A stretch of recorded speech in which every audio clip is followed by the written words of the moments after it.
This will once again be such a huge Halloween Horror Nights event at Universal Studios. And it looks like Universal Studios Florida has already confirmed all of their original haunted house experiences that are going to be brought to life at this year's event. On top of that, obviously we have the announced IPs already. With at the filming of this video, we have Fallout, Five Nights at Freddy's, and the Jason Universe haunted house. But today I kind of wanted to break down all the very creepy and terrifying original houses that have been announced in the past week and break down our top 5 as far as the ones that we are most excited for and what we think have the most potential. But if you're new here, welcome to Exploring Attractions. My name is Scott and you're watching your stop for all things theme park and attraction related. If you're new here, please hit that subscribe button down below with those bell notifications on. Follow us on TikTok and Instagram because you'll find all the latest and greatest breaking news on those social platforms. Trust me, y'all do not want to miss out on the content coming out on there. But yeah, let's talk about Universal Orlando today in the sense of Halloween Horror Nights 34 and the original haunted houses, and give you guys a look into our list of most excited houses based on what I think that they can pull off with these different house experiences. And keep in mind, these are just my rankings, so obviously I have not gotten the chance to walk through them. Nobody has, except for the creative minds behind these houses. So I'm curious to know what your guys' rankings are down below in the comment section as well, as far as most anticipated. But we're kicking off with number 5 on our hype list, which goes to Grave of Flesh. Now, I really like how they're able to design this monster, at least one of the monsters that we'll see as a part of this experience. It looks absolutely terrifying, and it definitely looks like something that you would find in a graveyard, but in this case you're going through into the underworld for eternity is what they're saying, and in the underworld is where you'll encounter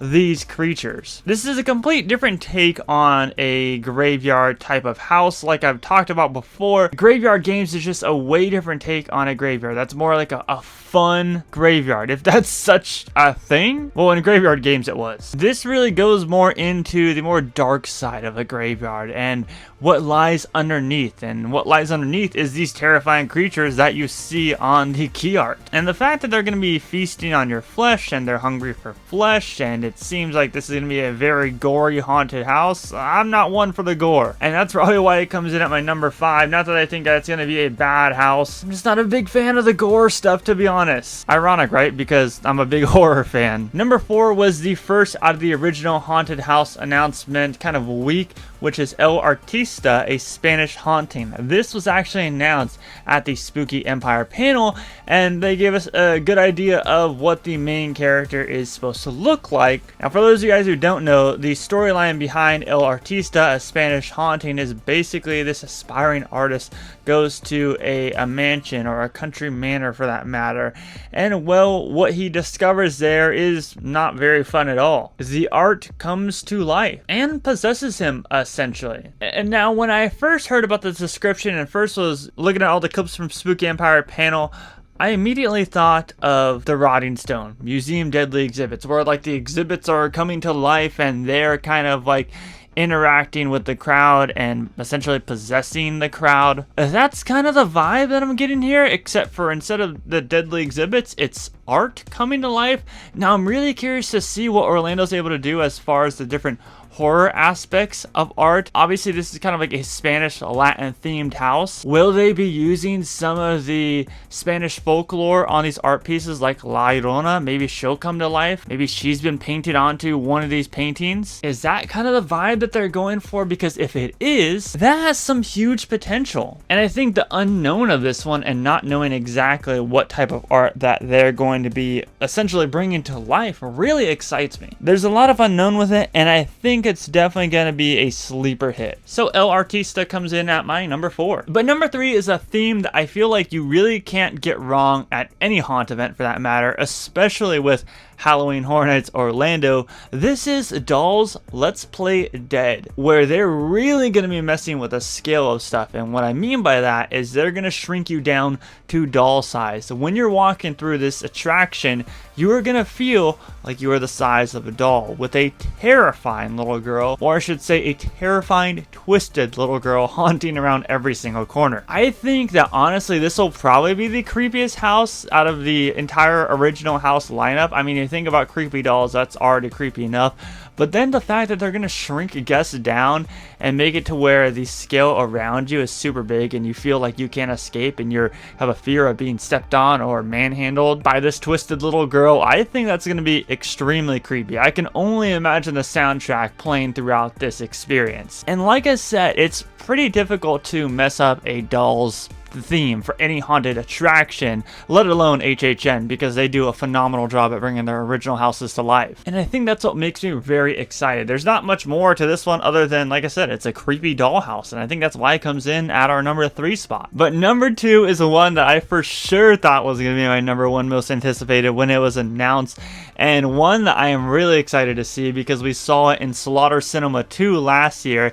It's Hatchet and Chains Demon Bounty Hunters. Now sure, there's other storylines here that they could have brought to life from Slaughter Cinema, but honestly, as far as more storytelling goes and as far as the content that they're able to bring out and put into a full house experience, I think Hatchet and Chains was the perfect idea here. Now, like I said, I really thought this was going to be my number 1 up until obviously we get to our number 1, but it comes in at my number 2. It's like a slight number 2. Like honestly, it could be tied for number 1. But I love Slaughter Cinema and I loved Slaughter Cinema 2, and I am such a fan of when they do like these different callbacks and different past storylines and past houses, especially with Slaughter Cinema. Like at the end of Slaughter Cinema 2 when they had all the posters, kind of a callback from Slaughter Cinema 1. I think Hatchet and Chains is going to be really good, and just from the small kind of scene that we were able to see last year, I think that it's very promising, and I really think that this one is going to be kind of effects heavy because they had some pretty neat effects in this small section of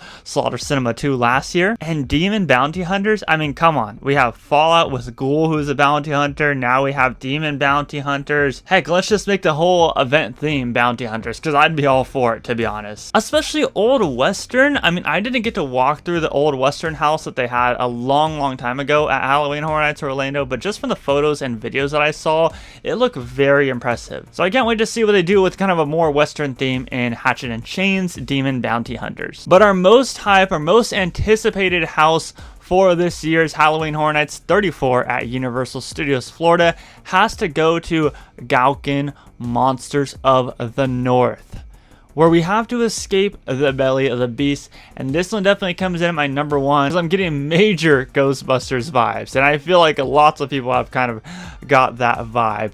But the unknown of exactly what these beasts are and having like kind of a main antagonist in Gauken is a really neat concept, and something that honestly I did not see coming. There was lots of rumors out there, and if y'all have been following the channel for a while, you know we don't really feed into the rumors too much because stuff changes, and half the time rumors are just leaks, which we don't really like to entertain. But this was a nice surprise, to say the least, so I really can't wait to see what they're able to pull off with Gauken, however you pronounce it. Someone please tell me how you're able to pronounce it. But yeah, that comes in at my number 1 most hype. So as far as our list goes, number 5 you have Grave of Flesh. Number 4 is El Artista, a Spanish haunting. Number 3 is Dolls Let's Play Dead. Number 2 is Hatchet and Chains Demon Bounty Hunters, and number 1 is Gauken Monsters of the North. I did give you guys a chance to kind of participate in this video when I put up a poll and asked, what are you guys most excited about? And it seems like the general consensus between all the platforms that I posted this on was that everyone is most excited for El Artista. The rest of the kind of houses that I put on there were kind of scattered as far as the results go, but judging based on what I can see, it looks like people are most excited for El Artista, which is pretty exciting. I always like seeing everyone's different takes on things, and that's why I encourage you all to leave your list down below in the comment section. But yeah, I thought that was fun to kind of put that poll up and see where everyone's headspace is at as far as their most anticipated. Let us know your list down below in the comment section, and if you're new here, please hit that subscribe button with those bell notifications on, and leave this video a like if you did enjoy it. And as always, check out all of our social media content, all of our short form content, Instagram, TikTok, X, all that fun stuff. My name is Scott. You've been watching Exploring Attractions. Positivity is key, and most importantly, remember to keep exploring. Peace out, everybody.